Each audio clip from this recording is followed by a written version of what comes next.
پیارے آقا مدینے والے مصطفیٰ صلی اللہ تعالیٰ علیہ وآلہ وسلم کا فرمان جنت نشان ہے کہ جس نے ایک مرتبہ درود پاک پڑھا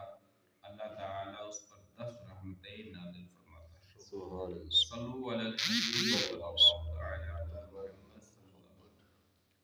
پیارے آقا صلی اللہ علیہ وسلم کا فرمان نشان ہے کہ اگر بندوں کو معلوم ہوتا کہ رمضان کیا ہے تو میری امت تمنا کرتی کہ کاش پورا سال رمضان ہی ہوتا۔ حضرت سیدنا سلیمان فارسی رضی اللہ عنہ فرماتے ہیں کہ پیارے آقا علیہ السلام نے ماہ شعبان کے آخری دنوں میں بیان فرمایا، اے لوگوں تمہارے پاس عظمت والا بابرکت والا مہینہ آنے والا ہے، وہ مہینہ جس میں ایک رات ایسی گزری جو ہے جو 1000 مہینوں سے بہتر ہے۔ اس ماہ مبارک کے روزے اللہ پاک نے فرض کیے اور اس کی رات میں قیام کرنا سنت ہے۔ جو اس میں نیکی کرے گا تو وہ ایسا ہے جیسے کسی مہینے میں فرض ادا کیا، اور اس میں جس نے فرض ادا کیا تو ایسا ہے جیسے اور دنوں میں 70 فرض ادا کیا۔ یہ مہینہ صبر کا ہے اور صبر کا ثواب جنت ہے، اور یہ مہینہ غمخواری اور بھلائی کا ہے، اور اس مہینے میں مومن کا رزق بڑھا دیا جاتا ہے۔ جو اس میں روزہ دار کو افطار کرائے اس کے گناہوں کے لیے مغفرت ہے، اور اس کی گردن آگ سے آزاد کر دی جائے گی، اور اس افطار کرانے والے کو ویسا ہی ثواب ملے گا جیسا روزہ رکھنے والے کو ملے گا، بغیر اس کے کہ اس نے اجر میں کچھ کمی ہو۔ ہم نے عرض کیا یا رسول اللہ صلی اللہ علیہ وسلم، ہم میں سے ہر شخص وہ چیز نہیں پاتا جس سے وہ روزہ افطار کرے،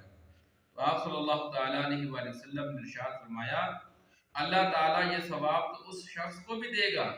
جو ایک گھونٹ دودھ یا ایک کھجور یا ایک گھونٹ پانی سے روزہ افطار کرائے، اور جس نے روزہ دار کو پیٹ بھر کے کھلایا ان کو اللہ تعالیٰ میرے حوض سے پلائے گا کہ کبھی پیاسا نہ ہوگا یہاں تک کہ جنت میں داخل ہو جائے گا۔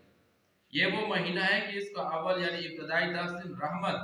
اور اس کا درمیانی 10 دن مغفرت، اور آخری 10 دن جہنم سے آزادی ہے،